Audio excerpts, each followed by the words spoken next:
Good evening, everybody. Keith Angle here for TGI Sports Talks College Football Huddle. Great to have you all with us tonight, whether you're watching us live, whether you're watching us on Memorex. How many of you even know what Memorex is? If you're watching us on a replay, which I know 1,000, 2,000 of you probably do weekly, I appreciate that. We welcome everybody who's watching tonight on TGI Sports Talk, on Northeast Streaming Sports, on Let's Talk Sports. If you see us later on Sideline Sports, again, I don't know what's going on there. Maybe one of our Let's Talk Sports colleagues can fill me in, because I don't know whether I should be plugging Sideline Sports or not anymore. No disrespect to anybody over there, but I don't know what our relationship is anymore, because I just haven't talked that type of thing with our leader at Let's Talk Sports, Dan Harrison. We do wish Dan well. I don't know if he'll see us because he's taking a little hiatus, trying to get himself in a better place. And as Dan knows, our thoughts are always with him as he continues to battle. Strong man, and a good man. I will add that. So welcome, everybody. Listen, we had a great Sunday streaming consciousness this past Sunday. Thank you, everybody who watched that. Everybody who's watching the College Sports Huddle, Football Huddle, for lack of other sports we'll be talking about for the next several months, 6 months maybe. Thank you for the Are You Serious crowd, the Major League Baseball update crowd, all of you. Thank you very much for letting me come into your lives and you sharing your thoughts and comments and the topics that we talk about on these shows. It's greatly appreciated. So thank you very much. We're going to get to a lot of stuff. By the way, tomorrow night at 9:10 Eastern time, I'll be on with Tanner D on the Let's Talk Sports Network as he does his AFC preview show, and we'll be talking. I'll be talking to some Patriots, I'm sure. Which we won't get into their news tonight, but they played some Russian roulette with their quarterbacks this last couple of days, and everything seems to have worked out favorably. So we'll cover some of that tomorrow. Tonight we're going to get into a lot of stuff. Week 0 last week, we'll talk about Notre Dame's resounding victory and Sam Hartman's debut with the Irish. We'll talk about USC, and is anything really different? You know, results, and we're talking about defense. Results a bit different. I should say the numbers are about the same. There are a few. The eye test was a little different, though. There were some differences that I will talk about tonight a little bit. We'll get into all the week 1 games. A lot of chatter around that this is kind of a mediocre week 1. I mean, outside of LSU and Florida State, I think there's some sneaky good matchups this week, and we'll look at some of those, and we'll make a prediction on as many of the games as we can. We'll talk about Georgia's three-peat chances, 13 previous chances to do this. One time it was done, but it wasn't 3 consecutive years because Minnesota did it like 80 years ago. But the third, there was a gap between the third because of World War II. Small conflict you might have heard about. But we'll look quickly at the other 13 chances people had to do this if we have some time. We'll get into some other topics as well that have piqued my interest. Of the teams in the top 10 looking for a top 10 quarterback, you know, who's in the best shape, who's in the worst shape, and a little bit about the top storylines of this season. We'll dive into some of that. And, you know, look into as much as we can. Sometimes your topics take us off. Come on, good evening this morning. Anyway, take us off topic, my topics, which is fine. This is your show as well as mine. Timot, another well-respected Perth alumni, we welcome to the show tonight. I know Tim's been with us before, and I haven't seen him actually comment in the room, I don't think. And sometimes I don't see them, depending on where you're watching. If you're on YouTube and you don't, click on something, your comments won't show up. But thanks for tuning in tonight, Tim. I know you've been with us on some of our shows before, and I hope you'll continue. And Tim, I don't know who your college team is, but I'd love to know, because I like to know as I go forward, whether I'm talking with an SEC elitist or, John. Speaking of which, John DeLong ought to be along any time now. He is the grand poobah the SEC elitists, if you will. Let's take a quick look back before we get started going forward. This is going to be a big weekend of football. Thursday right through Monday, guys. I think there's some great games to watch. A lot of people think there's some mediocre week one. No big firework games. I think there's some really sneaky good matchups. I'm sure you do too. If your team's playing, I'm sure you're going to be happy to see them play. I want to talk about a couple things from week 0. Notre Dame rolls. Sam Hartman. I know Kenny Gifford. I don't know if Kenny's with us tonight. Commented on Sunday that he thought he missed some throws and wasn't as good as advertised. Listen, he only threw 4 incompletions, guys. He was 19 of 23 in a blowout. Didn't need to throw the ball that much. 4 touchdowns. No interceptions. No turnovers. Can't ask for a better debut. And Sam Hartman could be the missing link. All the other quarterbacks are gone. Buckner's in Alabama. Pines wherever he is out west. I think we determined where he was Sunday, and I don't remember, quite frankly. But I think what especially to me, the only championship contender worthy quarterback they put on the field in the last decade, hope I'm right, is Ian Book.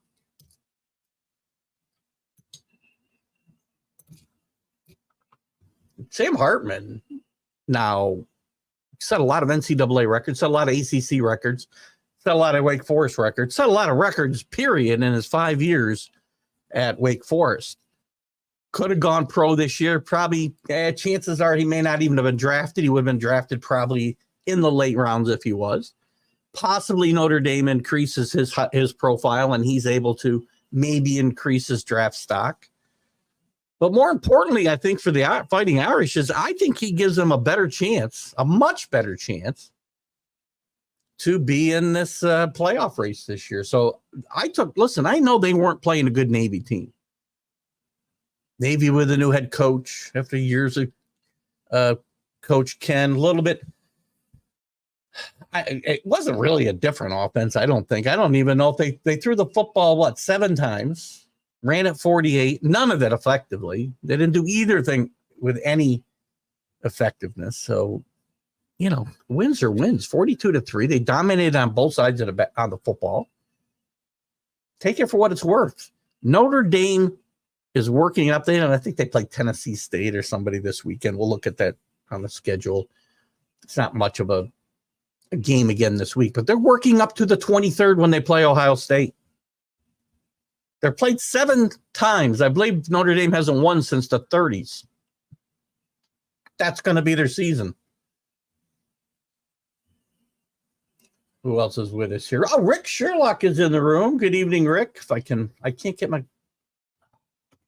Got to get the right remote working here. Hold on. I might as well just do this. I don't know why I don't use the touch. Good evening, Rick. Good to have you with us. He also says, welcome aboard, Tim. Rick, as you know, another Perth alumni. They're all over the place here on these shows. So anyway, I think a good takeaway, a good start in Dublin for the Irish. The other team I wanted to talk about, we'll talk about 2 other teams anyway, and we'll look at the scores quickly. USC, 56-28. You look at the box score, and they gave up oodles and oodles of yards. I mean, they gave up, when you look at it, 400 yards of offense. But some of that was in garbage time. There's a long 57-yard run, I believe, for a touchdown by Conley for San Jose State. San Jose State did move the ball up and down the field. They did score 28 points. All of that, or half of that, I should say, half in the first half, half in the second half. I will say this much. They did force, let me just check my number here. Somewhere I had this. Where's the punt? So they forced 7 punts. that in itself. So they did allow a lot of yardage, too many points to San Jose State. And by the way, underrated program in an underrated conference. Shouldn't be able to compete with USC, all things being equal. A lot of yards given up, but if you watch this game, and I watched a lot of it, they forced 7 punts. They only forced 43 punts all last year, guys.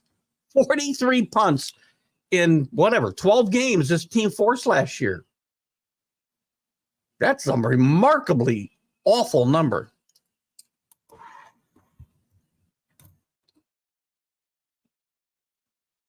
So, baby steps, guys.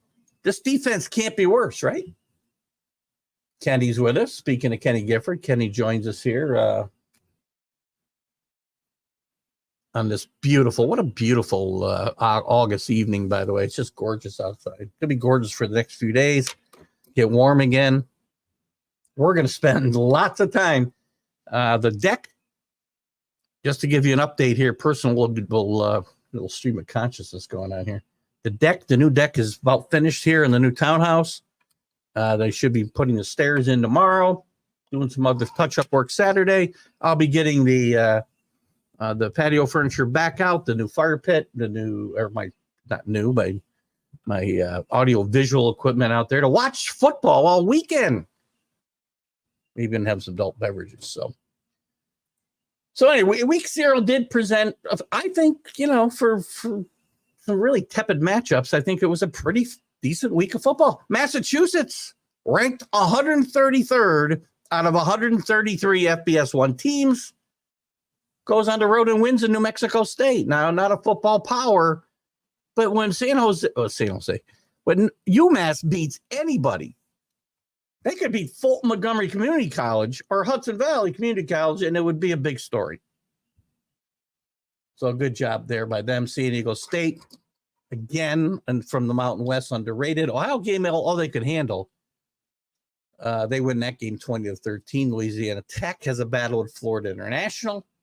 Hawaii gives Vanderbilt a tough time at home after, I believe last year, Vanderbilt went to Hawaii opening week or week 0 and won by about 45. So that's your games from week 0. And we'll get into week 1 here in a minute. But some interesting takeaways. Again, USC defense, stat-wise, you look at them, you say, more of the same. I see some changes. The eye test says, again, not a great defense. This is not Georgia. This may not even be Ohio State defense. But it was a little better. And they don't have to be. This defense doesn't have to be a lot better for USC to be national championship contenders. It doesn't. And before I go to some more comments, Notre Dame, I thought, again, against a bad football team, a really good start for them. Good confidence builder for Sam Hartman. 4 for completions, guys. 4 incompletions. Nearly a perfect football game for Sam Hartman with 4 touchdowns. It's raining in Aspen. Where are you? Gee, where the heck you been? It's been a beautiful day here since about, at least in Saratoga County. Up on Walton Mountain, where you are, Kenny, there must be the elevation. Since about 10:30 this morning, it rained all night. We had bad storms. We lost power here this morning for about 4 hours. But it's been a beautiful day since about 10:30 this morning. Gorgeous night, too. Party time is right, Rick. We're ready to roll. Stop over. I'll buy you a beer. You're more than welcome to stop by. Perth dominating tonight. Perth is always dominating. I got a feeling, UMass, speaking of UMass, they would have difficulty with some of the Red Raider teams. Sorry to be so politically incorrect. In years gone by, right? Speaking of them, we'll get into week 1. We got some good matchups this weekend. We'll get there in a little bit. I want to talk about Georgia. We've given our predictions. I have predicted, sorry, Rick, send you down as flames like this, but I have predicted Georgia to go to the college football playoff. And today, as of today, I'm predicting they will win a third national championship in a row. I also have Ohio State going. I have Florida State going, and I have Oklahoma. So some newbies. By the way, 14 different teams. That's all that's made it to this 14 playoff since its inception. And 7 different teams have won. That's it. I'm serious. 7 different teams have been in the final. I don't know that 7 different teams have won. So let's just take a quick look. I want to look at Georgia's chances. So here's I found this article about, how they're going for this. There's been 13 other opportunities for teams to win 3 straight championships. You can't include the 1942 Gophers, which I have talked about. The fact that 75 or 80 years ago, we had a three-peat in Minnesota, which we did, but it was interrupted by World War II. So they did not get them 3 consecutive years. In 46, Army went 9-0, and finished first in the voting for the national championship, if you will. And they went 9-0-1 the third year and finished third in the voting, if you will. They had this is a team that had, Doc Blanchard and Glenn Davis, a great team. That's when Army football was at its best, obviously. They won Heisman trophies in consecutive years when they won 2 straight championships. And they had great performances, blowout wins over Notre Dame, blowout wins over Penn, who was good back in the day. But they had one tie in that they remained number one. That third year, they were number one in the poll, and they remained number one for much of the year until they had a narrow win over 1-8 Navy. And Notre Dame's 26-6 win over number 16 USC allowed the Irish to jump them in the poll. And that was the end of them, which set Notre Dame on a 2-year run, where they were, by the way, 8-0-1 when they won the national championship over that Army team we just talked about. 9-0 in that second year. 9-0-1. It was tough to win national championships back then. They could only manage a 14-14 tie in their final game, and it was their last chance to make an impression. So they did not repeat. And the championship went to Michigan. Very close, in a very close vote. In 1966, I'll get to your comments here in a little bit too. I'll get a couple comments right now, but then we'll move on. What's Kenny got here? Kenny's laughing. One something stupid, I say. Kenny doesn't think he'll get out of the SEC. We'll see. I know Rick thinks differently. Any other opinions are always welcome. I do think they'll win. Only because I don't see it. I mean, Michigan and Ohio State's got problems with replacing their quarterback. Them and Alabama, I think, have the 2 toughest chances to replace their quarterback, or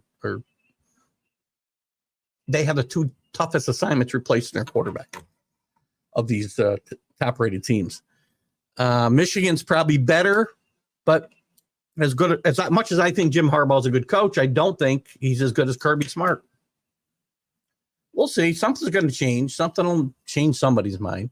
In 66, Alabama had won 2 straight. They'd gone 10-1, 9-1-1 to win 2 national championships. And they went 11-0 in 66 and didn't win. They finished third in the AP poll behind Notre Dame and Michigan State, which had recently tied each other in one of the early game of the centuries, if you recall. And they both had 9-0-1 records. Alabama, unblemished, doesn't win. So anybody who thinks Bama always gets the benefit of the doubt, they didn't. 60 years ago, 57 years ago. some of the theories were voters were just tired of Bama. Maybe they were sending a message to Bama's unsegregated, non-integrated, I should say, roster.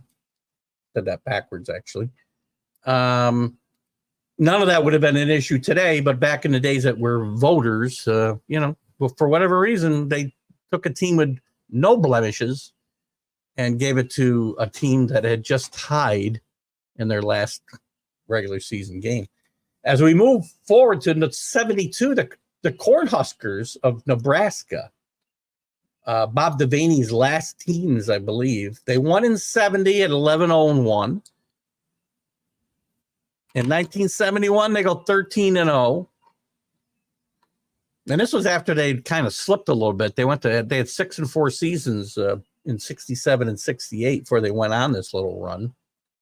In 72, though, their main components were still in place. They ranked second in the country in scoring, third in defense. They won 8 games by at least 30, but they came away with a tie at Iowa State, who was ranked, and 2 losses. They lost to UCLA that year, which was a huge victory for UCLA, and to their number 1 opponent and number 4 team in the country at the time, Oklahoma. So no big controversy here. They don't win. Nebraska, again, 24 years later, Tom Osborne's Huskers went 13-0, 12-0 to win 2 national championships in a row. Then in 96, things changed a little bit, and they lost, and I believe where did they lose to? They lost to, they did get to the Sugar Bowl. They lost to Florida State. And they lost to Texas that year as well. So listen, they had to settle for 2 out of 3, but still pretty good teams. We know about 2005, USC Trojans. Now, some of this might have been since vacated, who knows. 2003, 2004, they go 12-1, 13-0. In 2005, we all know what happened there. They run into a great, and Texas's last great team with great college quarterback, not professional quarterback, who nobody cares on this show. We're talking about college quarterbacks.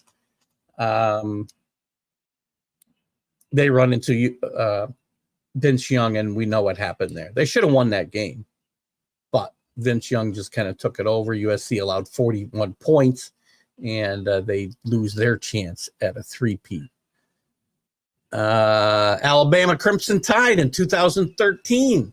They had won 2 in a row. In 2011, they were 12-1. 2012, they were 13-1. Then we were playing BCS championships. If you remember, computer generated 1 and 2s. They reached the championship in all of those seasons. And then they had 1 in 2011, 2012, but in 2013 they didn't quite live up to their own standards. If you remember, that was the Johnny Manziel year. They lost to Johnny Manziel, the Heisman Trophy winner that year, 49-42. And that was also the famous trip at the Iron Bowl, where the game-winning field goal with 1 second left they attempted, and it was returned for a touchdown. The kick six, the famous kick six play, which I said earlier that Bama got that a BCS championship. They did not because of this Iron Bowl kick, and Auburn ended up going to the championship game that year. Some other teams that did it, the 57 Oklahoma team, they got to 10-1 their last year after two national championships in a row, unable to get it done after they lost to Notre Dame during their regular season at home 7-0. I think this was the team that had won, I don't know, I want to say 47 games in a row for the still the modern day record. 71 Texas Longhorns. Darrell Royal, forgotten great college coach, Darrell Royal. Kind of modernized the Longhorn attack when he got there and won 2 national championships in a row. But in 1971, they slipped to 8-3, so they couldn't repeat. Barry Switzer's Oklahoma Sooners, 74 and 75, a total of 22-1. In 76, they fall to 9-2-1, and they do not have a chance to repeat. 80 again, Alabama in 80. Bear Bryant's last teams, his last great run. They won in 78, 79, a total of 23-1. They fell to 10-2 in 1980. And they lose, I believe, they lost to Notre Dame that year at home, and they lost to Mississippi State on the road, 6-3 and 7-0. Some great teams. A lot of difference in the scoring back in those days, right? The 67 Michigan Spartans, we know that they won in 65 on that controversial, in 66 on a controversial vote. 65, they win. 66, they win. They go just 3-7 as they try to three-peat. But what's different about Georgia? I don't know. I think they're different. I think the game is different today. I think that their teams are able, well, back then they had even more scholarship players. But I think the SEC and the way Georgia is now kind of the new Alabama, if they can replace Stetson Bennett, which it looks like they can. There's some talk that Beck might even be better than Bennett at this point. It's got to be proven yet.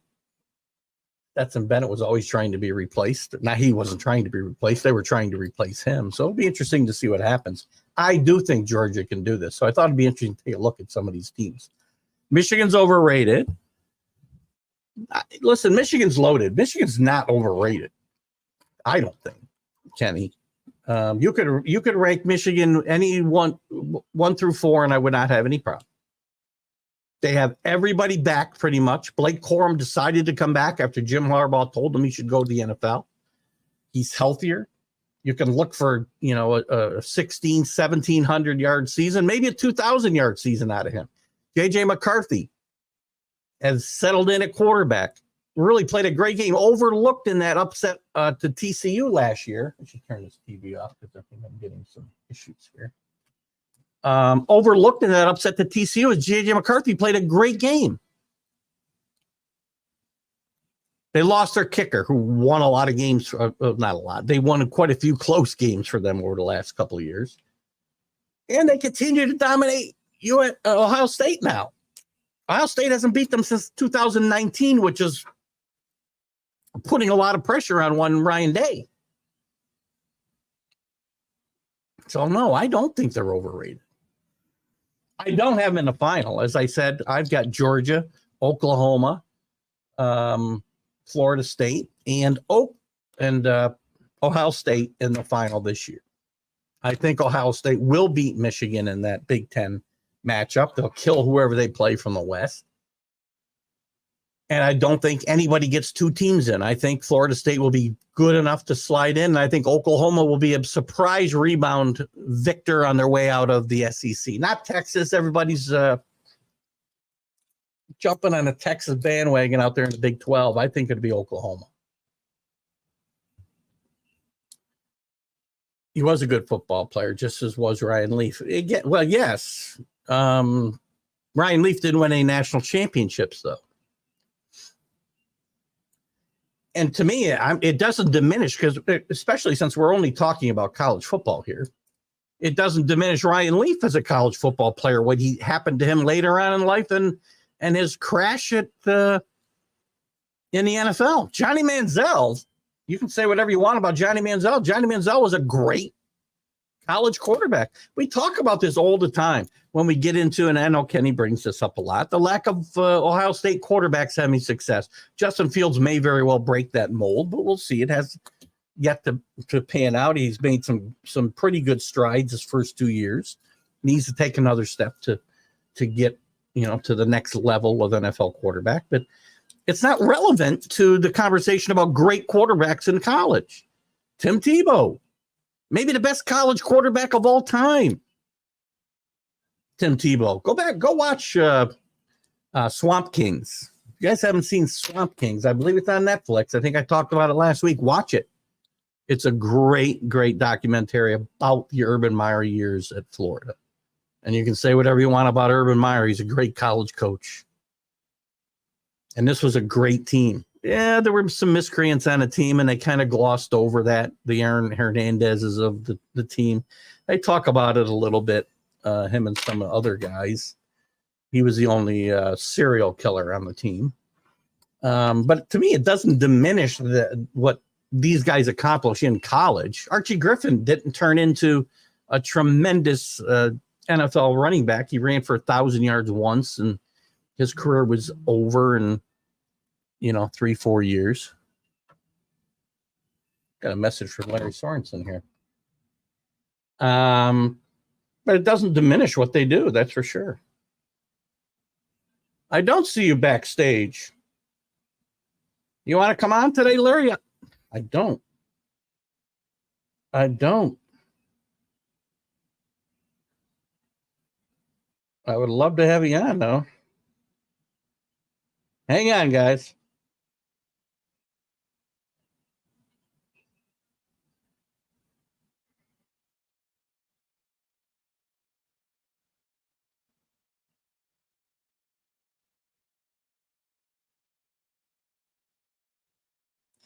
Sorry about that. But good TV, me texting Larry Sorensen. Anthony, good to have you with us. I think, Anthony, I don't know if you're new with us or not.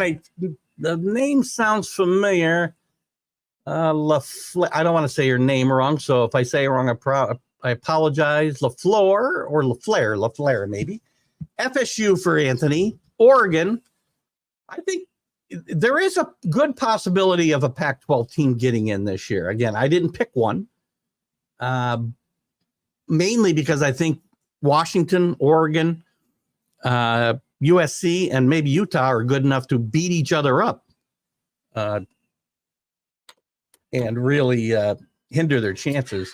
And I will say your last two picks are pretty bold. Mississippi State, maybe in the memory of Mike Leach, they'll go out and play some inspired football this year. But Nebraska, and I love Matt Rule, and I do think you'll see a rebound in that Nebraska program. In fact, one of the storylines I had talked about a little bit is who will be the next Nebraska from this latest line of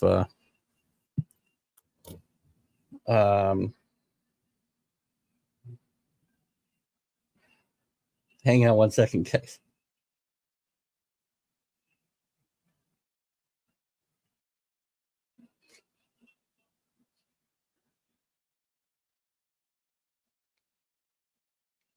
See if Larry wants to pop in. I'll send it. I'm going to send the link quick to Larry. Hold on. Let me send this. You thought I invited him today, and I didn't, but that's certainly not a problem. So bear with me a second, guys, while I get to Larry. Guys, continue with your questions, and we'll see if we can put Larry on the spot for a couple things here tonight since he's getting to us late. Hang on. Bear with me a second. So anyway, I'll talk about Matt. I'll try to talk about Matt Rule while I'm doing this. Matt Rule, I do think, is going to turn that program around. Whether it will happen quickly here or not, I do not know. But I do think that Matt Rule is good enough to make a big difference in the overall results of Nebraska here in year one. And they could win. They could win the Big Ten East or West, I should say, just because it's so bad. But I wouldn't count on it for that for sure. So he will. It will take some time to get that team back to a top level. So there's some pretty good. But I like the way you're thinking there, not just going with the chalk. I went outside the chalk a little bit with. I don't know if I sent that or not now. I went to outside the chalk a little bit with Florida State, and especially I think with Oklahoma. So we'll see if Larry gets one of those links I just sent out here. Hopefully he does, and pops in for a few minutes. I didn't think to invite Larry because we didn't have much to talk about Wake Forest. We had a little bit of ACC. We could talk to him about those games coming up this weekend in the ACC and see what his thoughts are about that. But I'd love to have Larry in, as always. Another letdown by an Ohio State team. So far, Kenny, you don't like any of the teams. So I need to know your 4 teams. We can't allow you. Yeah, I can't allow you to do it. You can do whatever you want. But we can't just allow you to kind of bash every single team we pick for, to get to the playoff and then not make any picks at all. So did I send this to both of them? Let's see. This one I did not send it. Hang on. I'm not sure which one's his real profile anymore. I got to figure out which one's a real Larry Sorensen profile. So anyway, overrated, letdown teams. That's why we play the games, though. I mean, you could very well be right. I could end up wrong. Tommy Frazier, Anthony, another great example of a great college quarterback. He led one of those Nebraska teams that I talked about, who fell short of a 3-peat. It's funny.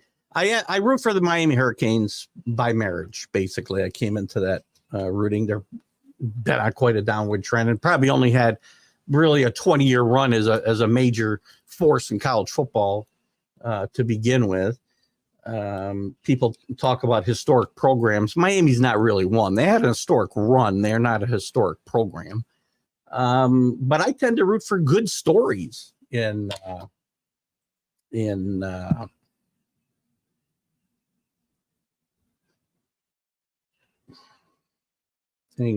college football. So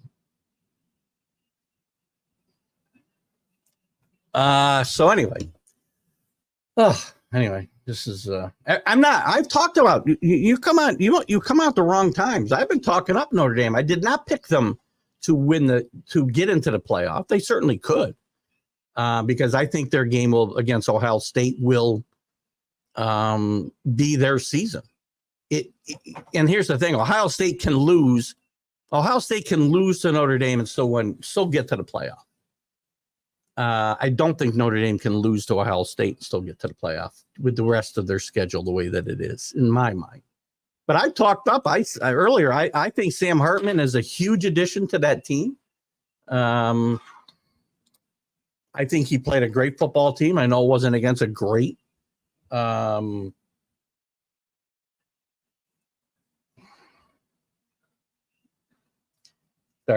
Larry. I'm Larry here. I think a great addition to that team, and I think that they've got a chance to really make a difference. I will never discount Notre Dame. I told you Sunday that the people who think Notre Dame is not off the field still a major factor in college football and a power, both in the boardroom and on the field, are mistaken. And I think Notre Dame is positioned to, and I do like their coach. I know there are people that are not sold on Marcus Freeman yet. And I'm not going to say that one big win over Navy should convince them. But Sam Hartman is the best quarterback they've had there, at least since Ian Book, and he's definitely better than Ian Book. The best quarterback at Notre Dame since Ian Book, for sure.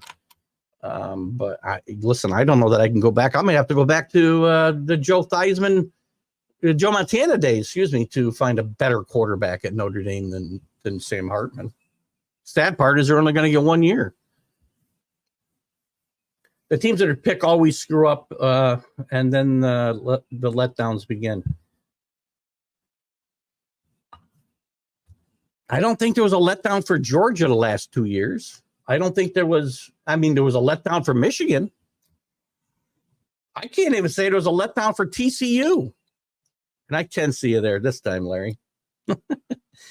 See, Larry Sorensen wants to get on the show so bad to get the exposure that he gets from TGI Sports Talk. He comes on even when I didn't ask him, which he's always welcome. Always welcome.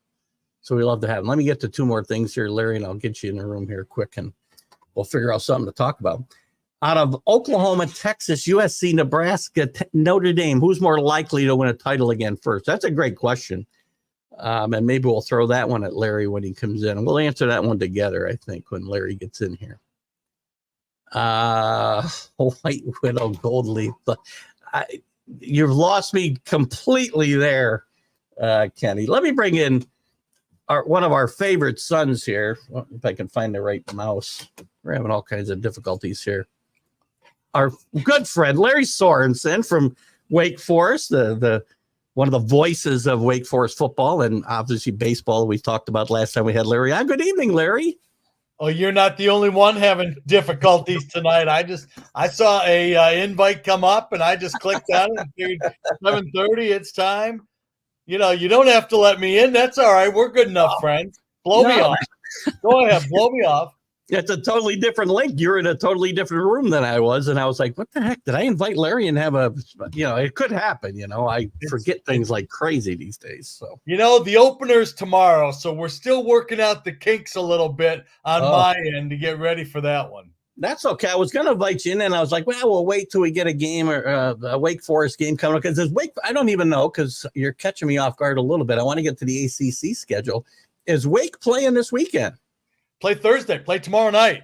They had, let me get to where are they? Oh, Elon. Where are they from? The Elon Phoenix. They're actually just about an hour or so up the road. Okay. They play in the Colonial Athletic League. Had a very good year last year. Made the playoffs last year in that division. And so we'll be fighting the Phoenix tomorrow night and kicking things off, getting ready to go. And how's things looking for Wake Forest right now? The new quarterback and the situation there. What's the team look like as we head into week one? Yeah, I think the new quarterback, Mitch Griffiths, is going to do just fine. He's not a very big guy, but he's got a strong arm. He actually had a higher percentage of completions in fall ball and spring ball than Sam Hartman had in any one of his years at Wake Forest. So everybody's pretty excited about that. Plus, he's only about 5'11", 190 pounds. He's got very quick feet. So I anticipate a lot more of running from that new offense that they're going to have, from the offense that they're going to have with that slow mesh, which they're changing around a little bit and calling it some different names. But he'll be just fine. What about, and I know when we talked a couple of weeks ago, we didn't get a chance too much. We didn't dive too deep into Wake Forest specifically, and it'll be probably hard for me to do on the fly tonight, but we'll try, because I know a question came up, I think from Rick Sherlock, and we never got to it. A problem that Wake Forest has encountered the last few years, they've had a very prolific offense, and their defense has kind of been less than the offense. What's that look like this year? Is there any steps been made forward there? Yeah, a couple of things are happening. Number one, Wake Forest has gone to 7 bowl games in a row, which is the second longest streak in the ACC behind Clemson. And so you're getting in different living rooms. Once you start getting into different living rooms, all of a sudden you're still a developmental program and you're taking guys to develop, but you're starting with better athletes to develop as well. So they're really high on the linebacker room. They're really big on the defensive backs. It'll be the second year for Brad Lambert as the defensive coordinator, a veteran defensive coach that was brought in to give some stability to the defensive room. I think they're maybe a little bit thinner on the defensive line than they'd like to be, but you never know who's going to come up and surprise you. They've got the bodies. It's just the overall theme of the team is that they have older players that haven't played that much, right? Because the starters ahead of them, a lot of them, the offensive linemen are in the NFL on practice squads. Some pretty good players have moved on from Wake Forest in the last few years. And what about, this has been, and those are all great points too. With the problems they've had on defense in the last several years with the prolific offense, I mean, the offense has set records. Sam Hartman set records, right and left. Has there ever been a thought where we've got to kind of change up what we do on offense to keep the defense off the field a little bit, or does that not? Well, it's a recurring theme, no question about that, and it's considered. And trust me when I tell you, Dave Clausen and Warren Ruggiero, the offensive coordinator, Coach R, as the kids call him, don't miss a stone to turn when it comes to examining the situation. Wake is one of a handful of teams that has scored more than 30 points a game for the last 6 years. They've just been unbelievable and have had some very good quarterbacks come through to lead those offenses. So they anticipate they'll score the points again. And yeah, there has been some thought about maybe we need to run the ball a little bit more. But how do you tell somebody don't score so fast? I know. Don't score as many points because we don't want to give up so many. And don't do it as quickly either. Don't have the big plays. And actually, that's one of the things that they were a little bit disappointed in from last year's team is they didn't have the same kind of explosive plays, the plays of 20 or 30 yards or more that they call explosives. They were a little bit short on those. So there's been a big focus on the running game, and Justice Ellison will be the number one back. But they've got another kid coming in, Damon Claiborne. And remember that name, Keith, because they're saying that he might have the same skills or more as Kenneth Walker had when he came in. So they think that he's the kind of kid that can really scoot. Took him a while to learn how to pass block. And so he didn't get on the field as much last year as you ordinarily would with those kind of running skills. But because of the way the offense plays, that running back is a big blocker. It's all about making the numbers uneven in your favor in that box, and the running back is expected to block. Yeah, and that's a pretty good comparison. I mean, Kenneth Walker went on to a pretty good career, both at Michigan State and in the NFL so far. So pretty good comparison there. As far as we head into the, I'll get into a couple of follow-ups from what we talked about a couple of weeks ago in a second. But as far as football on the field goes, if we were to look for a surprising, I expect Clemson and Florida State to fight it out here, and maybe play twice, once in a regular season, once in a championship game. If we were to look for somebody, and you can talk about Wake Forest if that's the case, to come and surprise us a little bit, who would you kind of have your eye on? I think certainly Wake Forest could be one of those teams that would surprise you because people are picking him in the middle of the pack. And it's all because they lost Sam Hartman. And I'm telling you, at the end of the year, I'm going to be surprised if the overall total offensive numbers aren't fairly similar. And Sam had a great game in their opener in Dublin last weekend. Looked terrific, threw the ball very well. He's not running it as much as he used to.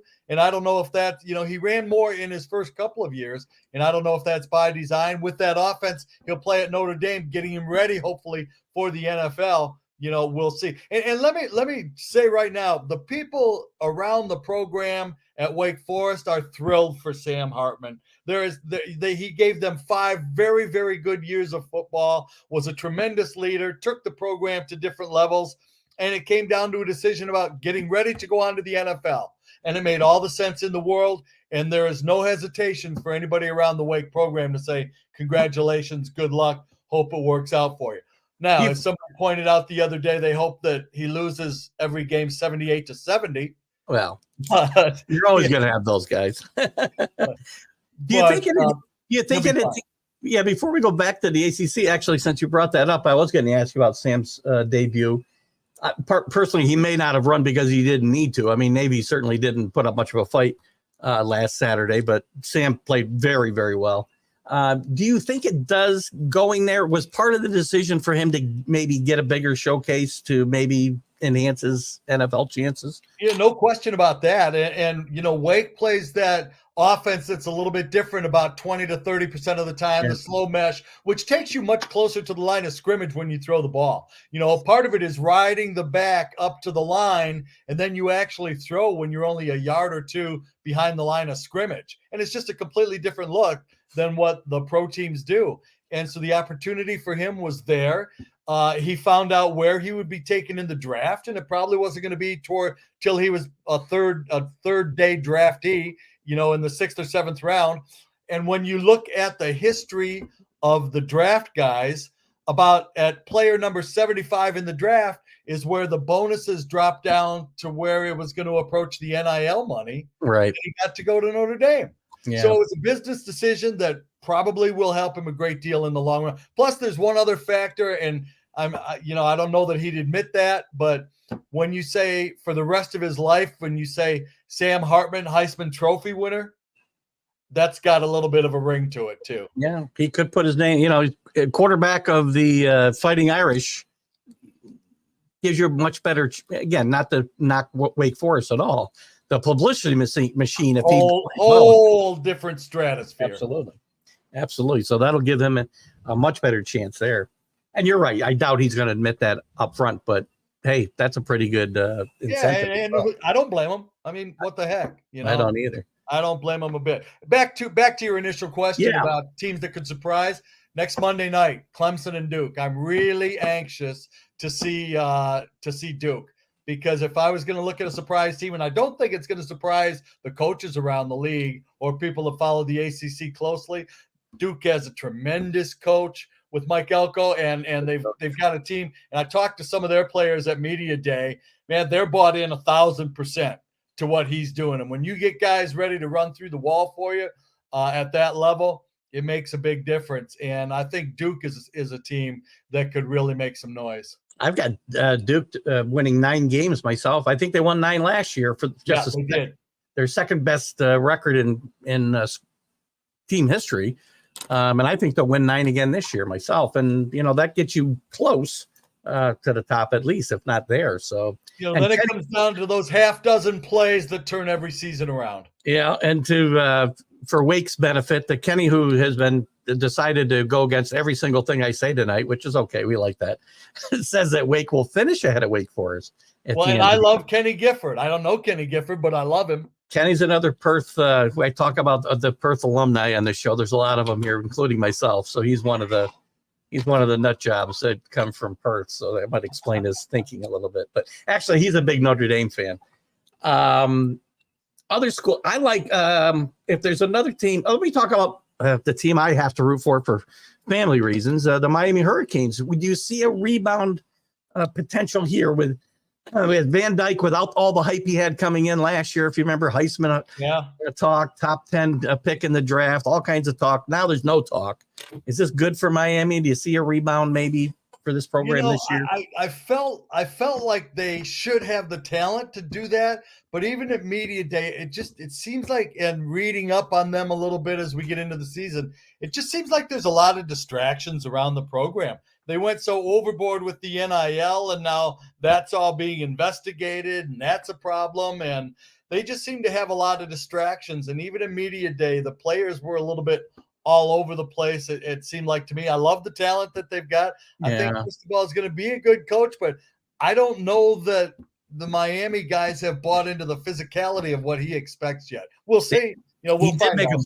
He did make a bunch of changes on the coaching staff as well, and that might change the culture a little bit. We'll see. I don't know how patient the Miami people are going to be with Mr. Cristobal if we have another bad year like last year. I doubt they'll get him out of there after 2 years, but I think it may be a slower rebuild than just 1 year. I agree with that 100%. I think it'll be a little bit slower. And the thing is they're always, they're like Texas and they're like Oklahoma. They're like those schools that and Texas A&M. This is the year. Yeah. And then a couple little things go wrong, and then it falls apart a little bit, and all of a sudden it just blows up on you. So we'll find out. They've certainly got an awful lot of talent down there. I really think that the problems in Miami, the problems in Florida, not quite being as good as they've been consistently in the past. Florida State, who is rebounding a little bit. I mean, they can't keep the kids home the way they did before with all the SEC teams and the ACC teams that have gotten better, above the border of Florida, all the way up to to Virginia. I mean, all those schools in the SEC and the ACC are now competing for those kids in Florida, I think. Yeah, everybody figured out that you just go down there and you raid some athletes, and you can take, there's so much talent that you can take a guy that maybe isn't getting the same kind of attention. And I mentioned a while ago, Wake Forest being a developmental school.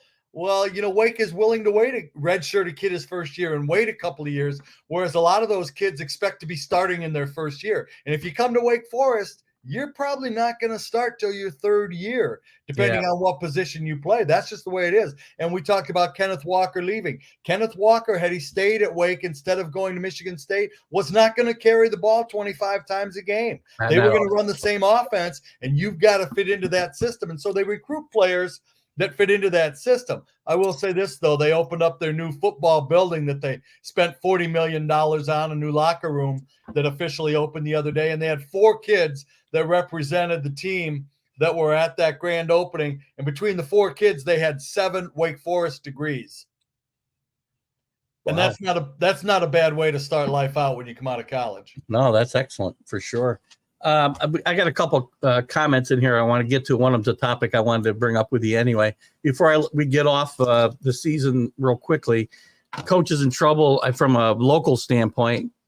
Syracuse, Dino Babers, who I think is a really good head coach, had a really good year. They had a decent start to the season last year. Then their quarterback got hurt and things went in a tank, and they had a really bad year 2 years ago. He's on the hot seat, at least rumored. You think Dino Babers, do you agree with my opinion about Dino Babers as a coach, and do you think he should will survive there? Well, I sure hope so. And I had a really, really nice talk, some private time, which is hard to get at the ACC meetings with everything going on. But I got about 10 minutes with him after he was done with his session. And, he'll talk to anybody and everybody. And as long as you want to talk, he'll talk. Yeah. And they were trying to wave him on, and he wanted to talk baseball and everything else.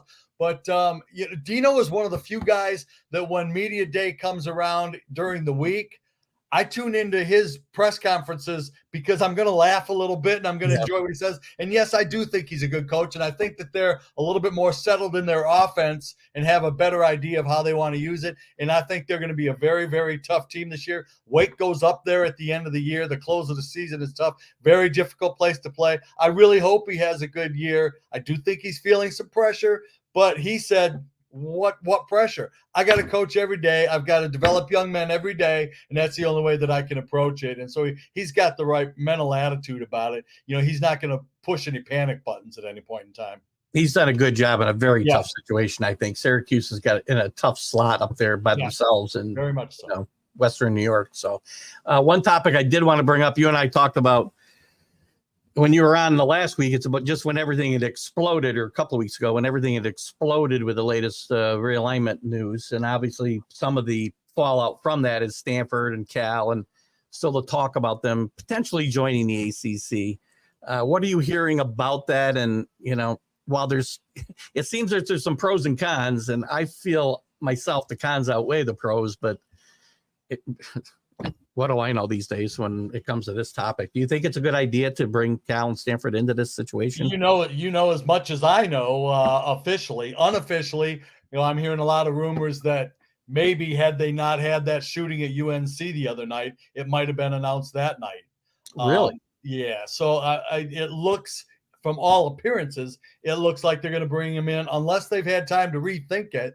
But we should find out pretty directly. I think they'll make an announcement pretty quickly, one way or the other. And I'm with you. The cons far outweigh the pros in many, many different ways. Yes, it's going to be a bigger payday for the ACC originally in the first 7 years when they're not taking their full share, but eventually it's going to catch up. And what it's going to do to the student athletes having to trek out there, especially in the Olympic sports, the non-football basketballs, I think is going to be just a bad precedent for a lot of different things. And it doesn't solve what I'll call the Florida State, and I'll include Clemson in this, the problem that they feel they carry the water for the whole league, and they shouldn't have to share equally in the profits.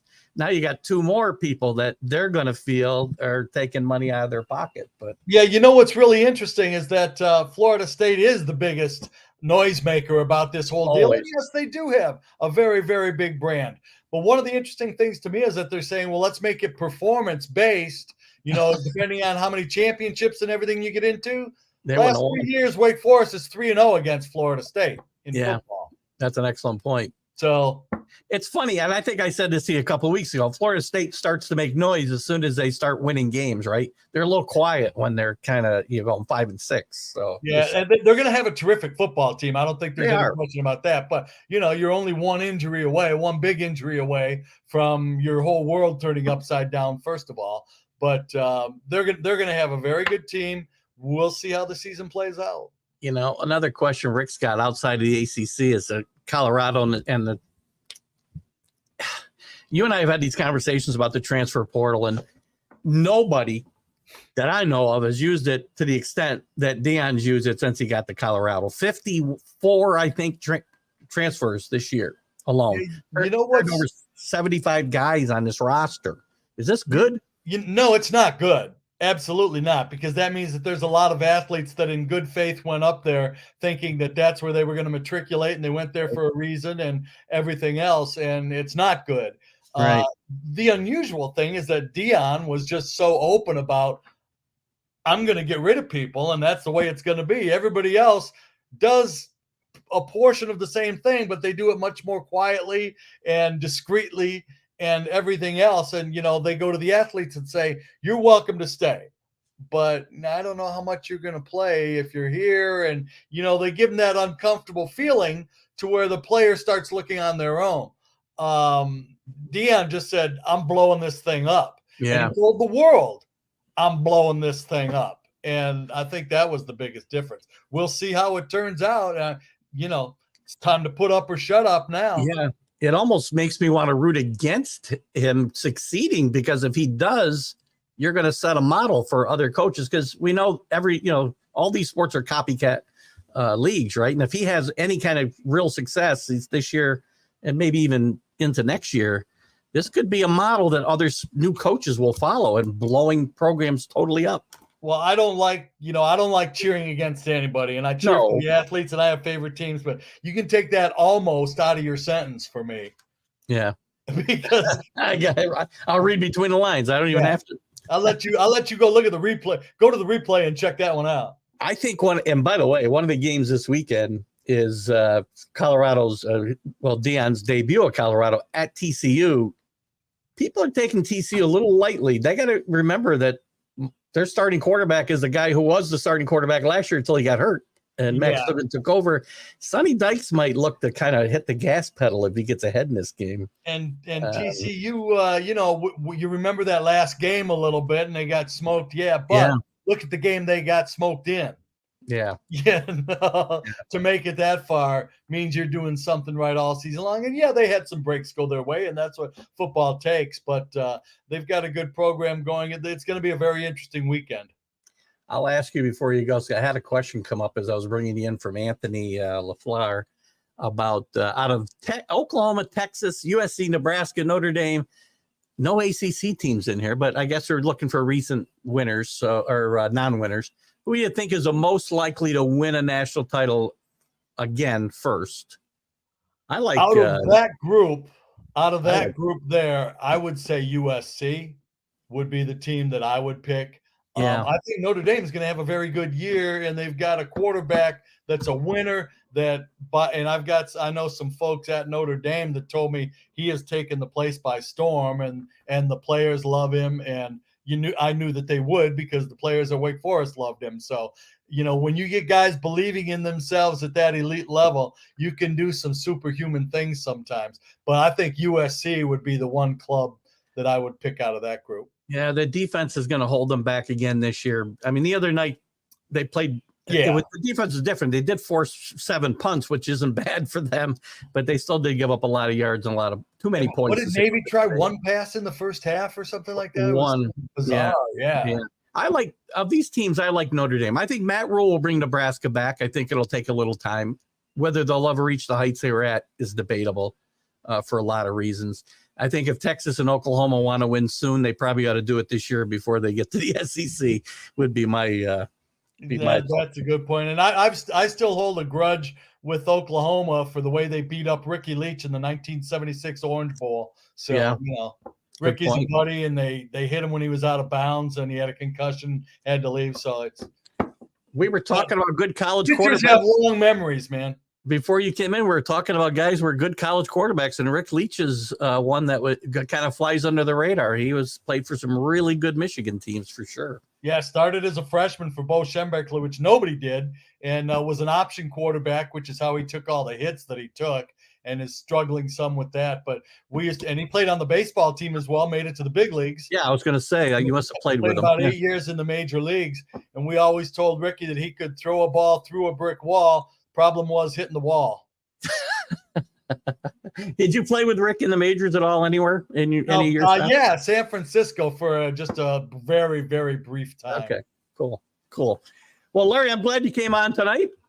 Sorry about that. I got an invite from you this afternoon, and I thought I'd forgotten. You know what I'm wondering? Did it come in your email? Because remember, you didn't get my emails when I sent them to you before. I had to send them to you in the invite in Messenger, and I'll bet you somehow the email got delivered like 2-3 weeks later. It did, and don't send them a messenger because I have to go into social media for work too often, and I try to stay away from it on my personal time. Gotcha. Well, you know what? You're welcome here every single week to recap ACC football. As many weeks as you come in, you're welcome to come in. So you don't have to worry about that ever. So we'll look forward to having you back soon. But I'll always message you before I invite you in. Don't worry about that. I'm not saying I do it blindly. I'll always ask you if you can come on. So that's the deal. I wouldn't take you for granted that way. I promise you. All right, but thanks for the surprise tonight. It was a lot of fun. Always. You have a great night, my friend. Bye-bye. Bye. The great Larry Sorensen, a big surprise tonight for me. And I'm glad that he did pop in because we got to have a pretty good conversation about some of the topics I want to get into tonight. And we'll jump